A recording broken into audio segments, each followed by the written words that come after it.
lobby. Let's all go to the lobby, lobby. Let's all go to the lobby to get ourselves a treat. Hello, horror hounds, and welcome to Now Slaying, an It Slays podcast production where we break down the latest and greatest in the world of horror. I'm your not-so-humble host, Colton. I'm Rowan. And today on the show, we're going to be reviewing They/Them, which was released August 5th, 2022, exclusively on Peacock, I think. I don't think this is available anywhere else. No, I don't think so. But Rowan, as per usual on the show, before we get into the discussion, I'm dying to know, were you looking forward to They/Them? So I was. I remember seeing the trailer, and I was pretty excited. Kevin Bacon in a horror movie. I thought the premise was pretty cool, because, you know, there's probably not much more terrifying for real life than gay conversion. Agreed, yeah. And just the history of those camps and you know, the church's relationship with the LGBTQ community. So I was like, you know, this is an interesting premise. I didn't really know anything other than the trailer. And I was just like, yeah, I was like, you know, this is, I thought it was very Jordan Peele-esque. I was like, this is like, oh, God. I was like the topic and just like how we're turning like, you know, very Get Out. We're turning this like real life horror into like what seemed to be like this kind of, you know, witty, you know, horror metaphor. So I was pretty excited. What about yourself? So I was a little bit more reserved on it. I did see like Bloody Disgusting cover it there a couple of months ago.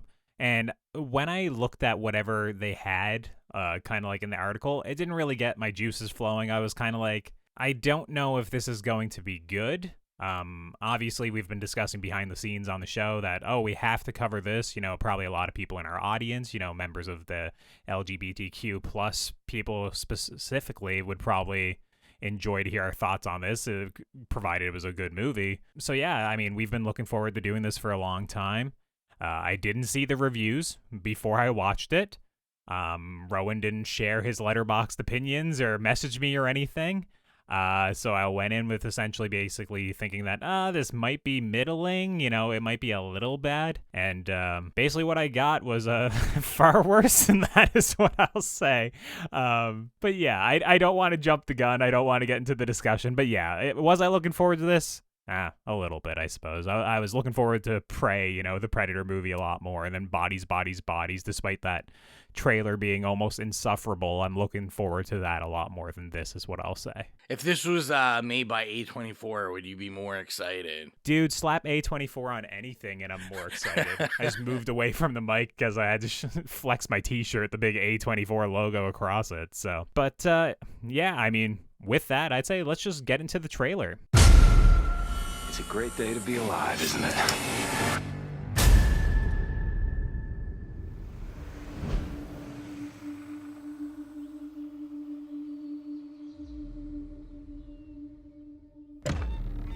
Good morning, ladies and gentlemen.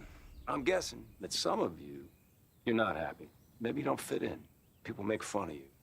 Well, I can't make you straight, but you give us this week, and we might be able to help. Today, we're going to be exploring traditional gender roles. Look how long they've been doing this. It's time to play. This could get a lot worse. Where's my killer? We need to get out of here. Taste?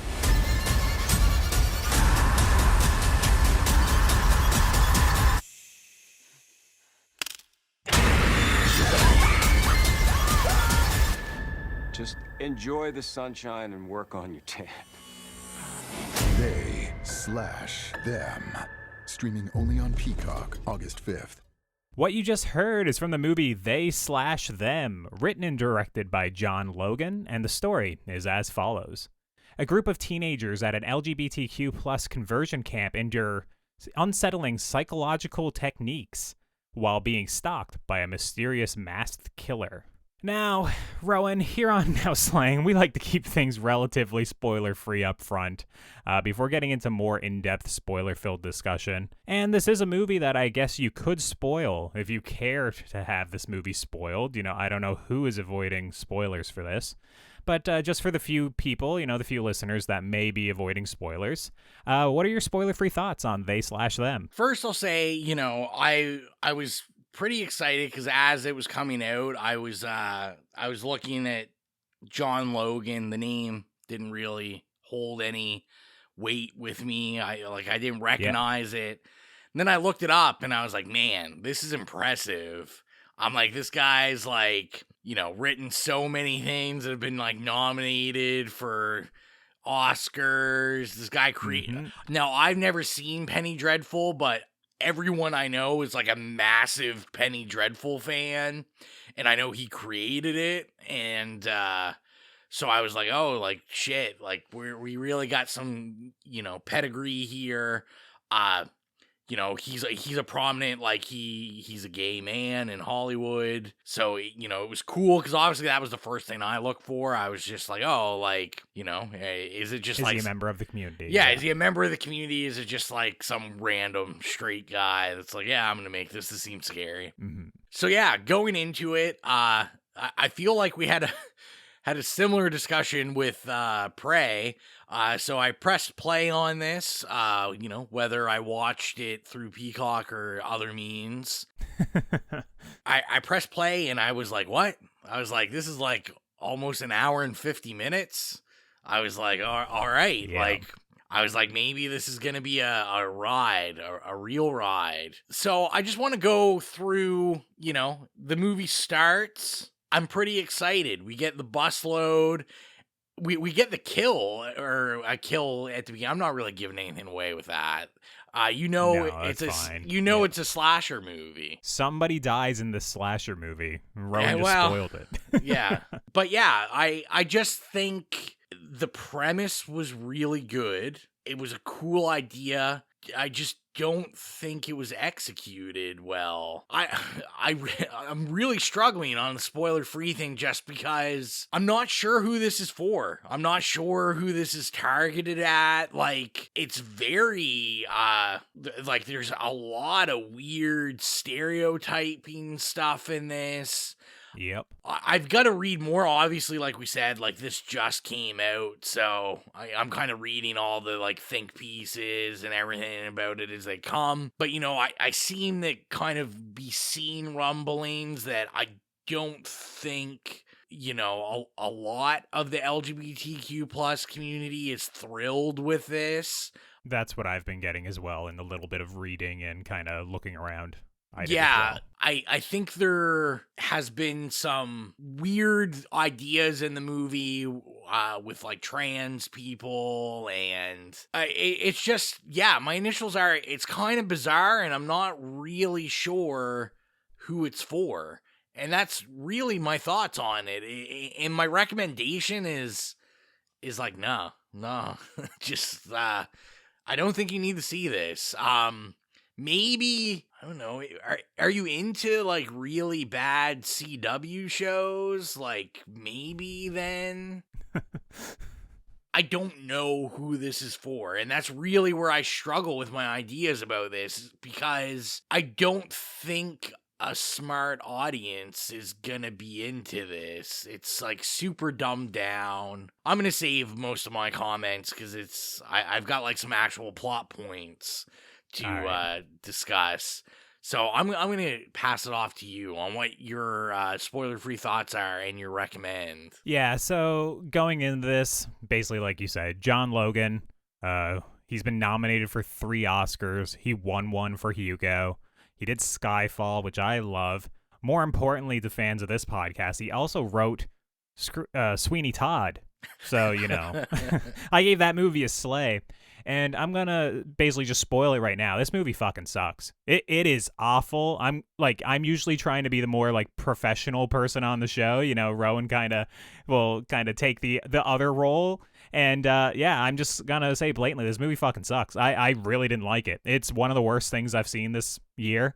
I think A lot of the movie is kind of going for performance activism, where essentially they're saying talking points without actually kind of making good on those talking points. I think there's loads of stereotypes and almost sympathizing with the gay conversion camp therapists more than the actual people that are at the camp, almost like rationalizing some of the ideology there, which is really twisted and really fucked up. And in a better movie, maybe that could be interesting to some degree if it was handled very nuanced with a very, very good screenplay. But basically, I knew this movie sucked like almost from the opening scene. So I do not like this movie. I do not recommend it. I have loads of notes to get into the spoiler-filled discussion. Honestly, if you're listening to this and you haven't seen it, just don't watch it and just listen to our spoiler-filled discussion anyways, because like, we're doing you a service here. Like, this movie sucks. Like, I really hope this idea is repurposed in 5 years by a far more a far more competent creative team, because I do believe it is rife for kind of like a Jordan Peele-esque take on it. But this is like stupid. This is awful. Like, and we're gonna get into the reasons why. But yeah, this is like, hopefully everyone forgets that this even existed. I think this movie was essentially made because of a clever title and kind of just basically being like, now's the time for this movie. You know, now's the time we need to have this movie that, you know, kind of legitimizes LGBTQ plus people in the horror realm when they've been consistently punched down upon, basically, in the horror realm. You know, usually just one token character in a movie if you're lucky. So yeah, this movie, what we got, shouldn't have been made. It sucks. I don't recommend it. And yeah, I'm gonna rip it apart even more in the spoiler-filled discussion. So yeah, should we just get into it? Should we just cut on over to the spoiler-filled discussion? I think so. All right, let's cut on over there and let's get into it. So Rowan, how about you kick things off in this spoiler-filled discussion? I was a little bit more heated than you. I'm a little bit annoyed. It was so much so that I was legitimately wondering if this movie was a joke, and I was kind of like, about 20 minutes in, I was like, why are we even covering this on the show? But yeah, go ahead, man. Get into it. So like I said, I mean, obviously when I turned it on, anything we've learned in the history of horror with slashers is no slasher should be over an hour and 20 minutes. They don't work. They never work when they're longer than that. It's always just drawn out, which this movie 100% is. Like, you know, I'm so lost for words. This movie we get the first kill in like the first, you know, minute, which we're on good terms with me. I'm like, all right, cool. Like, we have, you know, some bad ripoff of Friday the 13th. They're wearing a mask that's kind of whatever. I can't put my finger on it, but I'm like, I feel like I've seen this mask or a style of this mask and something else. Kind of looks like, I don't know, like maybe like the mask from Valentine or... So I was going to say, to me, it kind of looks like the mask from Hush a little bit, but just with like a cut through the middle of it, you know? And yeah, and then it's kind of like, well, I hope you enjoyed that kill, because now you're just going to basically watch a full-length movie before we see any other kills. And, you know, what should be like a witty, like you said, like Jordan-esque smart slasher movie. I had no problems. Like, we get the bus of the kids, so we're getting introduced to the kids. I love the premise. I'm like, all right, like, I'm very optimistic still when I'm watching this. And I'm like, okay, you know, we're they and she and he and all these people are, you know, very stereotyped. But at first, I'm giving it the benefit of the doubt. I'm like, all right, we're going to, like, play into, like, how these stereotypes work. And, like, it's kind of going to be campy but witty. And I'm like, all right, like, I can see what they're trying to do. Kevin Bacon, like, hands down, like, he's the only redeeming factor for me of this movie. I loved his performance. I'll say that up front. Like, do I think they used him like they should have? No. But, like, let's get Kevin in a good horror movie and let him be fucking weird like this. There's so much potential for Kevin Bacon being weird. But yeah, like there's nothing exciting. After about 10 minutes, you realize like this is a very poorly funded straight to streaming movie. Like it looks like I'm watching a soap opera. It sucks.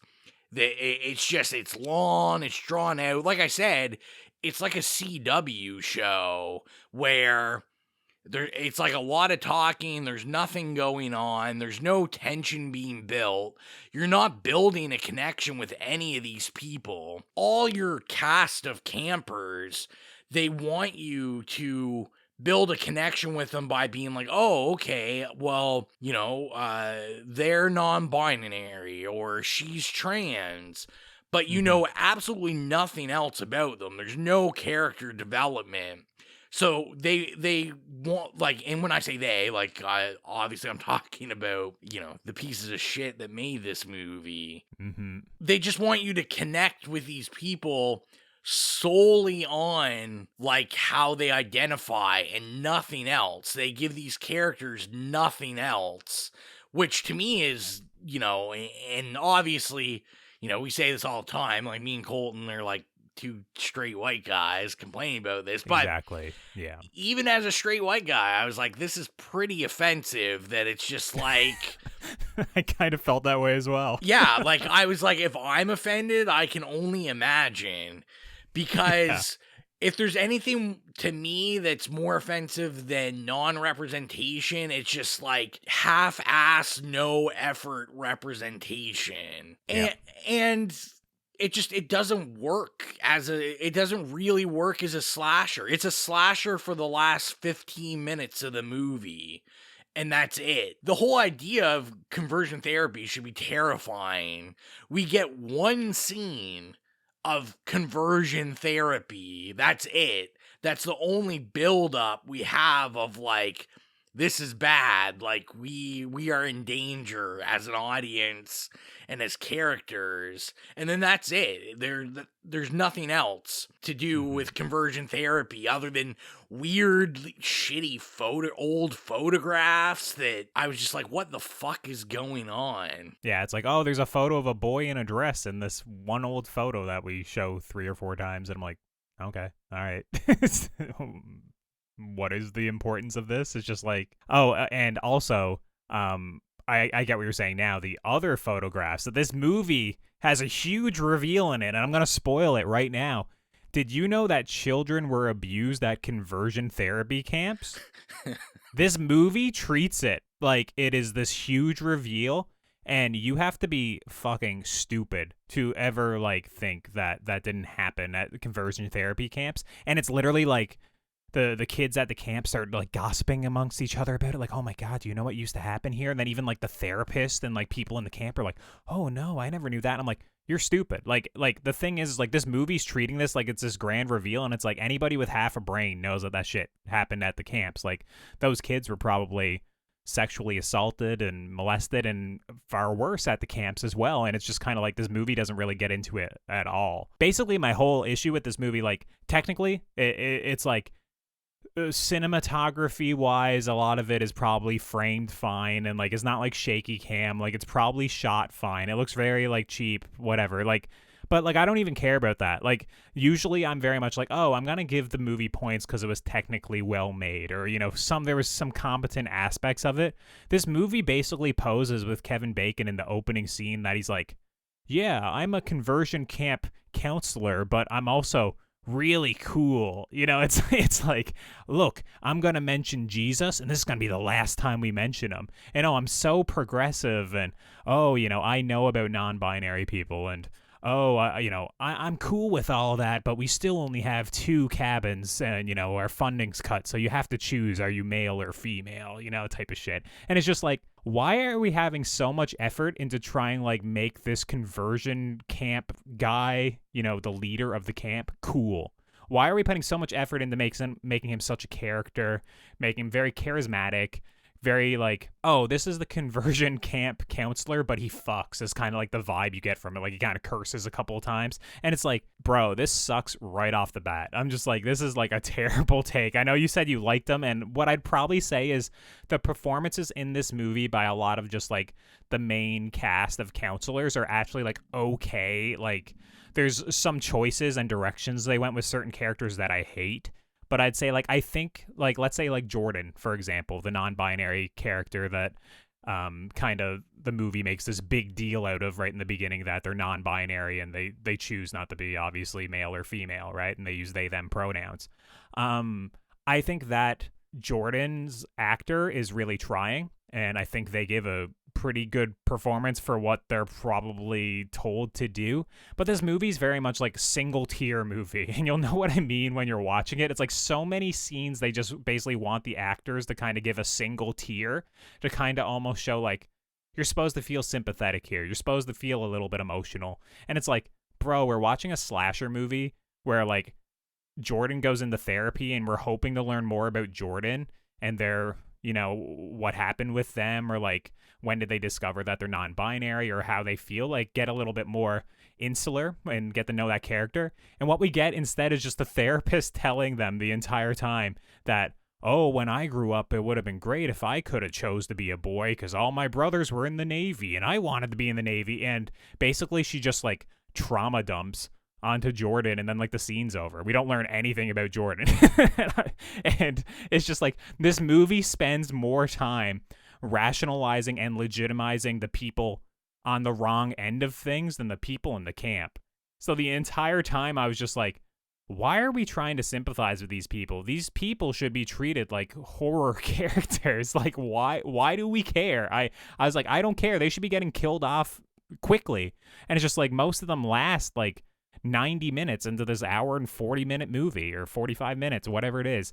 So that sucks. And then also just this movie is like constantly patting itself on the back for like using buzzwords or kind of like scenarios. Like they bring up like, well, why don't you just choose to be straight? Or why don't you just choose to be gay?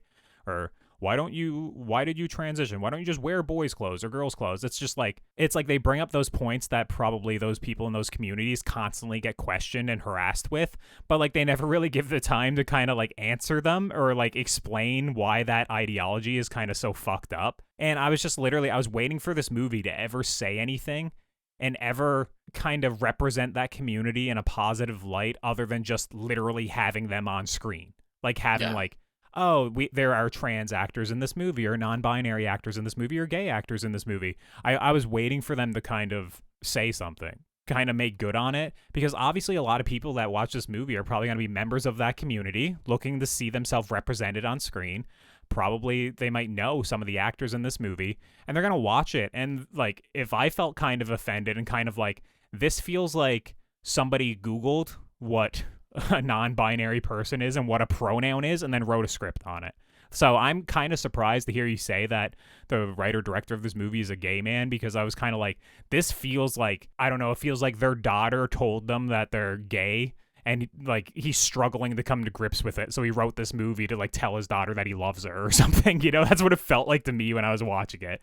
Where it's like, okay, Dad, I appreciate the sentiment, but it's incredibly misguided and just kind of fucked up what you actually made. Well, and I think the biggest issue with the director and the writer, it's not an orientation thing. I mean, it's the fact that I think he's like 60, like he's like mid 50s to 60. You know, this is a continuous problem, I think, in movies right now and with Hollywood in general. Is we know now, you know what, like, if you're like 50, 60, like it's not it. Like you're not writing a script, directing a movie that's going to be, you know, quote unquote lit with the kids. Like it doesn't, it's not happening. And this is like a prime example of, you just have like older people that are like, yeah, that's what the kids are into. Like the kids are going to love this. And they just are so out of touch and have like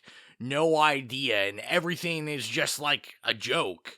Everything is poorly written, no thought. And like I said, like it's just, they're treating the audience like idiots.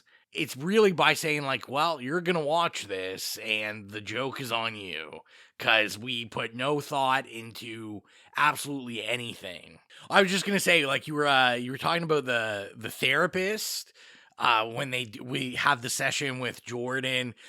I like the therapist in that because at that point I was like, okay, maybe we're going to get into something. And like, I thought she gave off like a pretty creepy, like that scene. She was pretty creepy. It was really intense. And I was like, all right, like we're going to get like super serious now. And then that was it.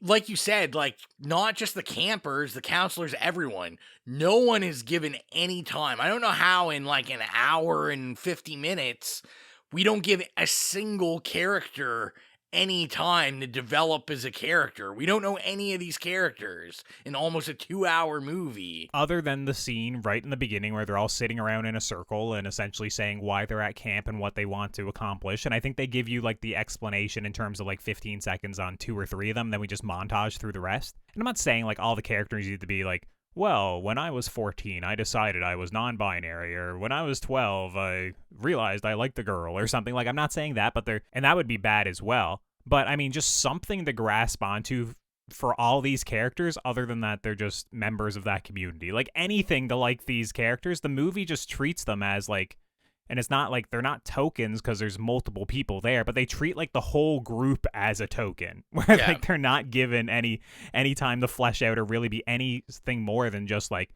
representation. The movie's good now, you know, like performance activism. We're gonna mention all these things and say we're against them, but then the movie kind of also sides with a lot of those ideologies or doesn't give equal weight to both sides. So like that therapist scene, I agree that it was like very serious. And the movie's whole kind of vibe for a lot of it is trying to be really slow and serious. Like you said, it's like, it's boring. It's not really a good slasher movie. It's not really a good movie in any regard, but it's trying to say something, but basically says nothing the entire time. There were parts in this movie where I was wondering if it was like almost like self-parody. You know, like sometimes you watch a movie, like, I don't know, for like, let's say Get Out, which obviously is the great version of this. When they say like, oh, I would have voted for Obama for a third term.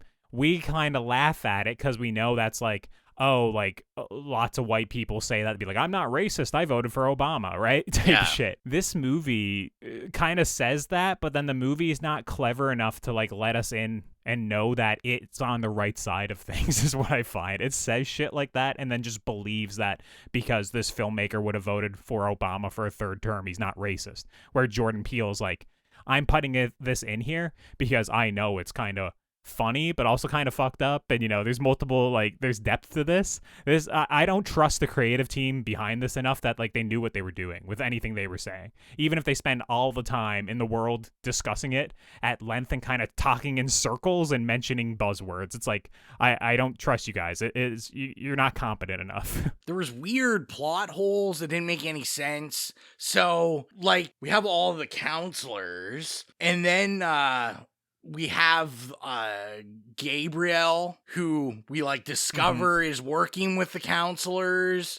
You know, they're kind of like the thirst trap for the gay men at the camp. Yeah, luring them in to kind of like give into their liminal urges, so then they have to go into a stronger version of counseling, your therapy. Yeah, which it was just bizarre because it was like, okay, well, if these counselors are like as fucking crazy as you want us to believe, like, why is Gabriel part of their crew? Like, they allow Gabriel to exist as a gay guy, but as this unfolds, even though we get the speech at the beginning, Kevin Bacon saying, oh, we're cool, it doesn't matter, we learn they're not cool, they expect you to change, but, like, obviously they're cool with Gabriel, and they're, you know, he's hanging out with them, and he's allowed to exist, and it doesn't make any sense. Once again, I just can't believe this is written by a gay man, because, once again, as a straight guy, like, and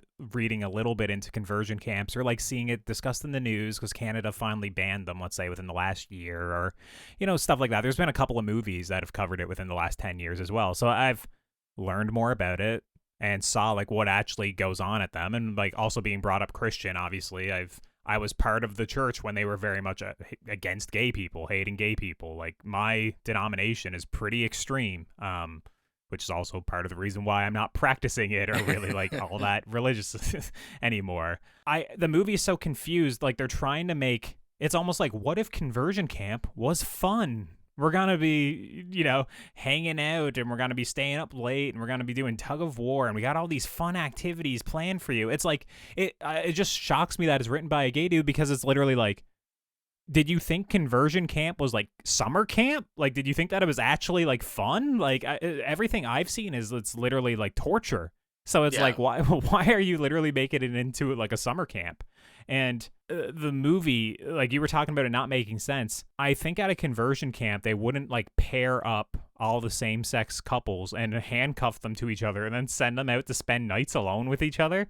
I was like, that seems like a pretty big oversight. And then constantly people are just breaking off into little groups of two. And then, we get some like TNA and a couple of sex scenes and stuff. I'm like, this would never happen at a real camp. They would have people watching you all the time. And if you were going to be paired up into couples, it would be, hetero groups, right? It'd be male, female, all of them, or, what they deem male, female, So it's just like everything about the movie just makes no sense. It's funny. Like, I have like technical things put down here that it's just like, none of the rifles have any kick to them when they're on the shooting range. But it's like, it's kind of like even pointless to get into that because like everything is so just incompetent. God, like the writing is like absolutely atrocious in this movie. It is bad. Like, there's a scene with one of the girls where clearly one of the counselors is kind of coming on to her a bit. She has like a lesbian fetish. Like, she gets off on just kind of like, I don't know if it's like making people uncomfortable or if she's actually lesbian herself. There's like a dry humping scene with her and her husband at one point where they're kind of looking at same-sex couples and getting off on it. I kind of took that they were trying to say like she was lesbian and that the conversion actually didn't work. They just hit it. Yeah, that's kind of what I got too. And I wasn't sure if it was also like a kink or something because she does come onto that girl at one point and it feels like, to me, I wasn't sure if she was testing her, but her line is something along the lines of, you have curves like a pie, you're perfectly formed just like your pie, curvy on the outside, juicy on the inside. And I'm like, what is this? Like, it's such an awful line. You've never described a pie that way? I'm always like, damn, that pie's thick. I've never described a pie that way or a woman that way. So it's just, when I was watching it, I was like, what the fuck is this? Then there's also like a heart-to-heart scene where they're talking about how it's like, I come from a very, very straight suburb. Like, you don't understand. Everyone there isn't like me. I'm the only one who's different or something like that. Like, it's just like, it's so like melodramatic and like so bad. Like, all the lines are awful. Even like Jordan near the end of the movie where he's choosing whether or not to kill the big camp counselor guy, which once again, if this movie was kind of like proper and showed like just how horrifying these places are, he probably would have just killed the guy or at least ran off or something. But like the only bit of like torture or anything in this movie is just getting like zapped a bit. Like it's kind of like Pavlov's dog conditioning where it's just like, it's aversion therapy where it's like you see what you like and they zap you so you don't like it anymore. It's like when people kind of like use the wristband thing. Don't talk about dogs. Dogs are a rough spot in this movie. That's true. We'll get into that in a second as well.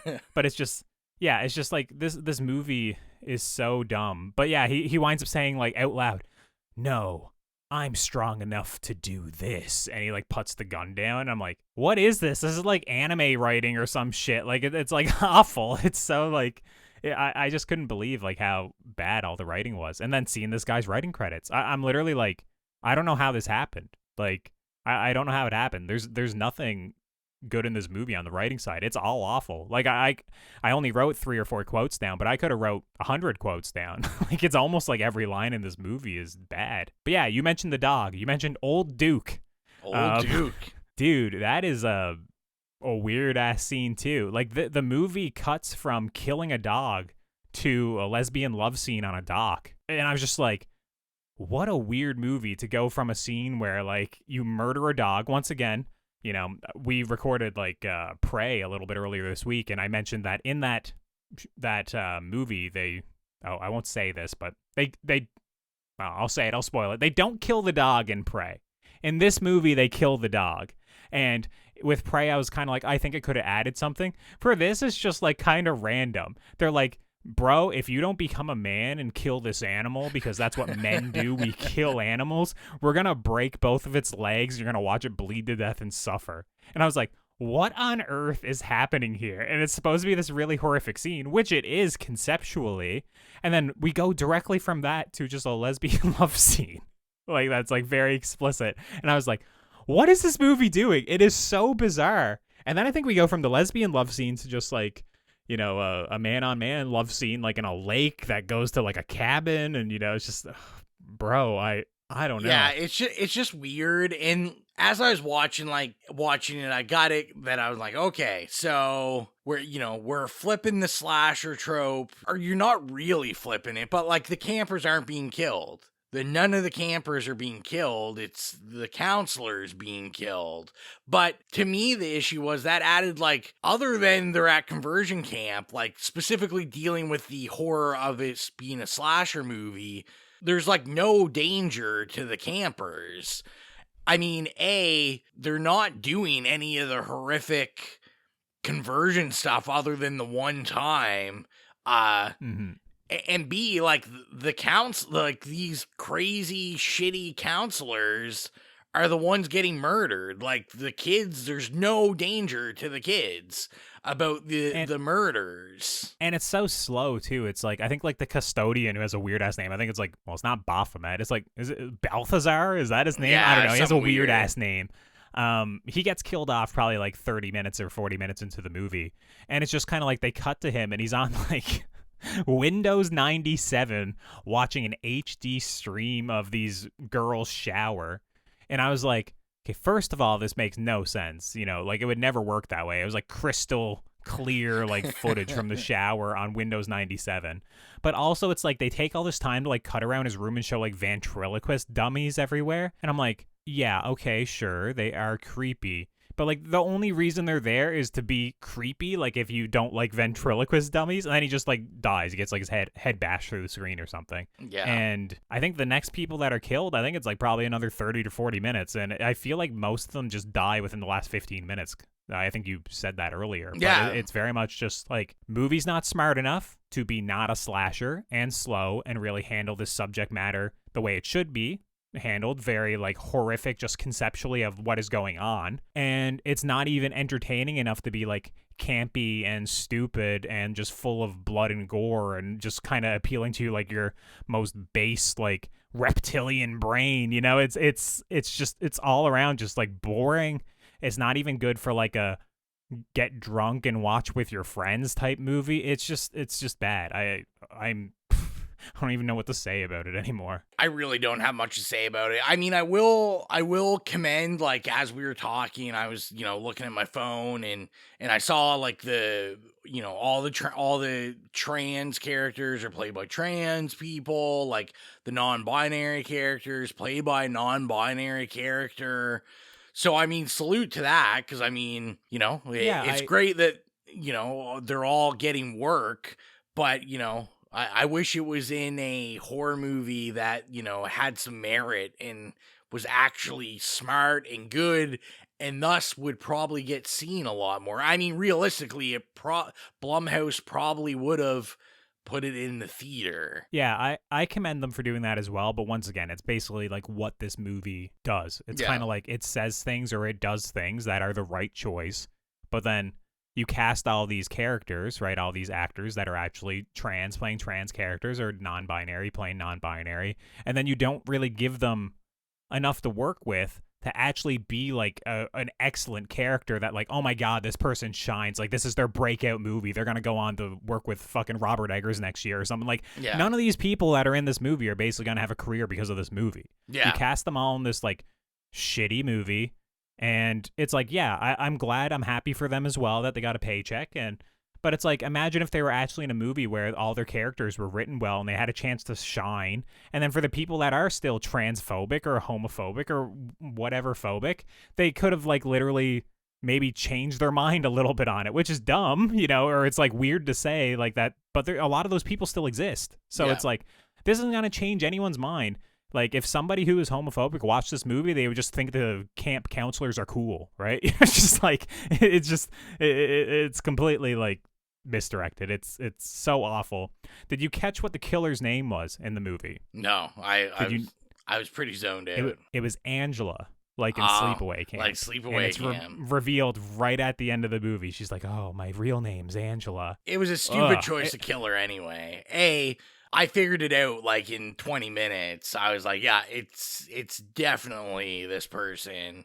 And it was just the reveal, like, I was like, there's no reason that a shock reveal, I should be like, oh okay, cool. Like, I just didn't care.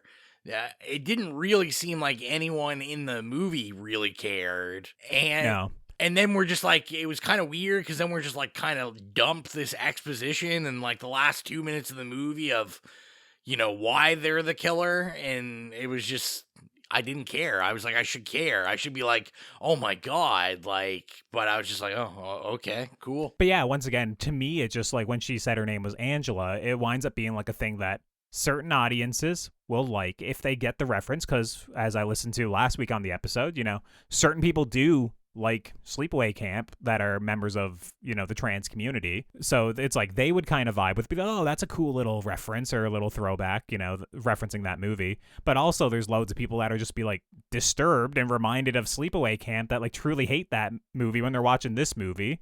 In my opinion, a far worse movie.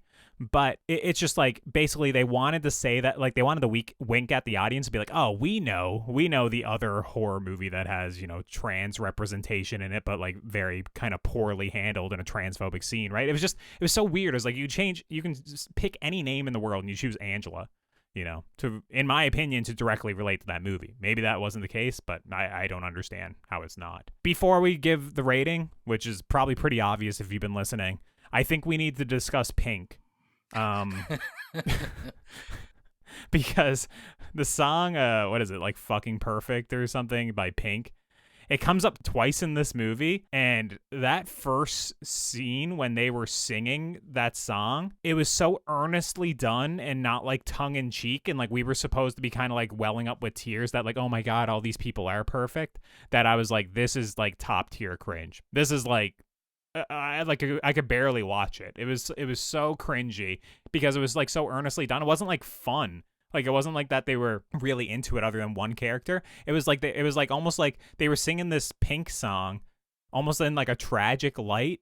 And then also, like, I don't know, you had What's-His-Face standing out at the door watching them sing and, like, watching them relate with one another and, you know, enjoy each other's company. And he was kind of, like, angry by it. Oh, my God. It was so terrible. But I couldn't believe that they brought it back for the credits as well. Like, the movie actually plays out on the Pink song. What do you think of the Pink song? They probably spent a lot of money on it, man. They were like, we got to get our use out of it. God. Awful.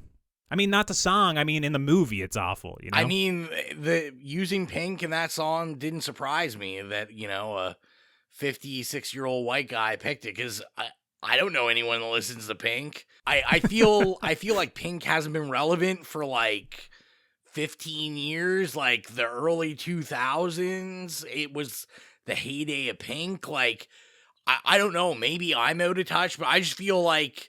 I mean, we're to assume that all of these kids are pretty much underage. Yeah. Well, because their parents still have, you know, they can force them to go to camp, essentially. Yeah. And, yeah, I don't know. Like, I don't hear any kids listening to Pink. Like, and knowing every word, too. Like, you know, these Zoomers, you know, they know all the words to this Pink song. It's just like... I just think, like... God. Especially musically, we have, like, so many... Like, there's so many trans, non-binary, like, gay artists that are, like, massive. I feel like Pink isn't in rotation in any of these people's iPods. So like I said, it's like the rest of the movie. It's just, I think John's out of touch. And I think he was just like, so oh, yeah. I don't know about you. I'm ready to rate it, so. Let's rate it, yeah, So if you're new to the podcast, our review rubric is nay, okay, yay, or slay. So Rowan, what would you give they/them?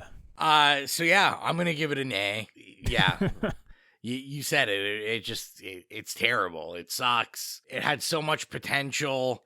I think with the concept and the idea, and as we continue to say, you know, if we had like a real auteur like a Jordan Peele or someone like that, it would work. I mean, we've seen very sensitive, complicated social issues weaved into horror so well, especially in like the last, like 8 years, that there's no reason something like this should exist and it be this bad. And honestly, I'm not going to harp on it anymore.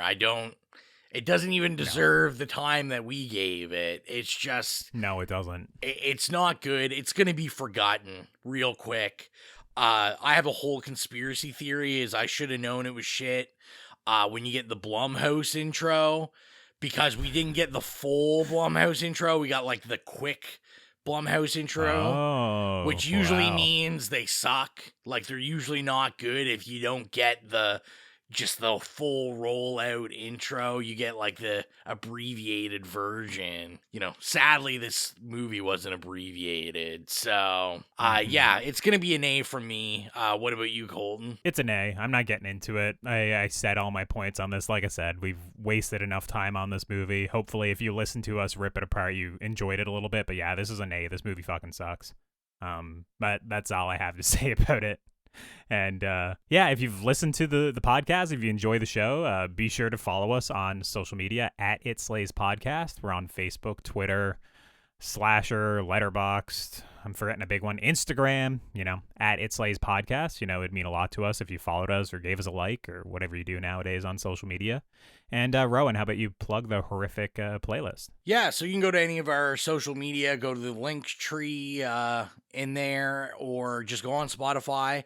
It's called the It Slays Podcast Horrific Playlist, and we add music from horror movies we review and horror movies that are just iconic to help you get in the spooky mood. I will promise that Pink will not be on it. Man. I don't want anything that's gonna like link someone to have to watch this. So that's fair. Yeah, go check it out and get your spook on. Yeah, and next time on the show, hopefully we're going to be covering Bodies. I still can't see the show times in my area, but I hope that my theater's getting it. So yeah, provided it's playing near us, we're going to be doing Bodies as our next show here on Now Slaying. And with that, I think that wraps up this episode. So until next time, I'm Colton. I'm Rowan. And as long as you keep listening, we'll keep slaying.